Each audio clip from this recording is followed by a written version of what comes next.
The summer of 1947 did not arrive gently over the plains of Punjab and Bengal. It came like a storm no one could fully see, yet everyone could feel. In the crowded bazaars of Lahore, in the quiet courtyards of Amritsar, and in the dusty villages stretched between them, whispers had already begun to travel faster than the trains. They spoke of borders being drawn by strangers, of neighbors turning into enemies overnight, of a land that had lived together for centuries now being split by ink on a map. The event that would later be known as Partition of India was not just a political decision, it was a human tragedy unfolding in real time, filled with secrets, miscalculations, and truths that many still struggle to accept. For decades, the British Empire had ruled over the Indian subcontinent, maintaining control through a careful balance of power, alliances, and division. But by the 1940s, their grip was weakening. World War II had drained Britain economically and politically, and the demand for independence had reached an unstoppable momentum. Leaders like Mahatma Gandhi and Muhammad Ali Jinnah had very different visions for the future. Gandhi imagined a united India where Hindus, Muslims, Sikhs, and others would coexist. Jinnah, fearing that Muslims would be politically marginalized in a Hindu-majority nation, demanded a separate homeland. Behind closed doors, negotiations intensified, but the truth is often overlooked. The British were in a hurry to leave, far more than they were concerned with how they left. One of the most critical and controversial decisions was the appointment of Sir Cyril Radcliffe, a man who had never set foot in India before, to draw the boundaries between the newly proposed nations of India and Pakistan. He was given just 5 weeks to carve up a land of over 400 million people, with little understanding of its cultures, languages, or local complexities. This rushed process remains one of the darkest secrets of partition. Villages were split, rivers became borders, and homes that had stood for generations suddenly belonged to another country. The Radcliffe Line, as it came to be known, was not announced until after independence, leaving millions unaware of which side they were on. As August approached, celebrations were prepared for freedom, but fear spread faster than joy. On August 14, 1947, Pakistan and India were born as independent nations. Fireworks lit the skies, speeches echoed through the streets, and flags were raised with pride. But beneath the surface, chaos had already begun. The truth that history books sometimes soften is this: partition triggered one of the largest and most violent mass migrations in human history.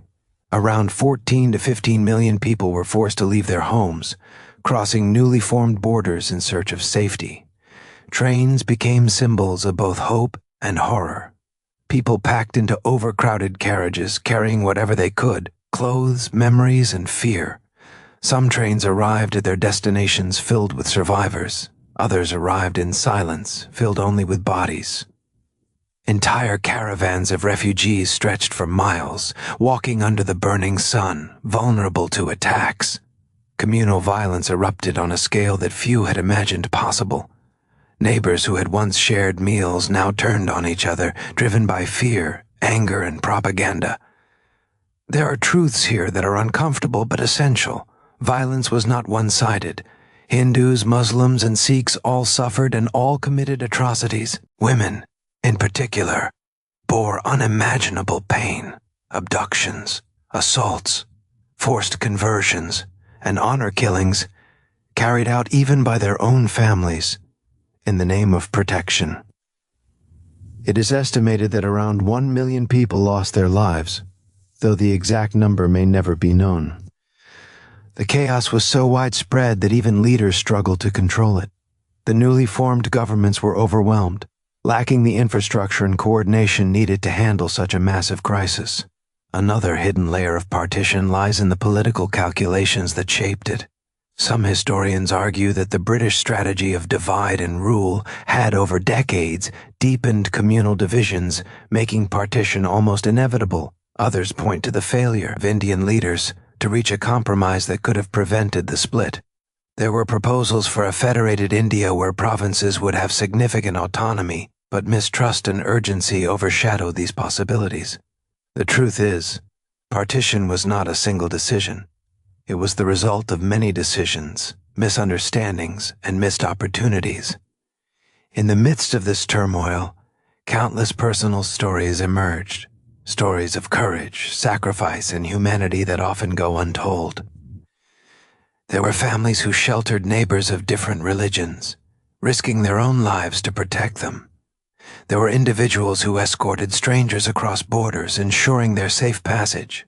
These moments remind us that even in the darkest times, humanity does not disappear entirely. But the scars of partition did not end in 1947.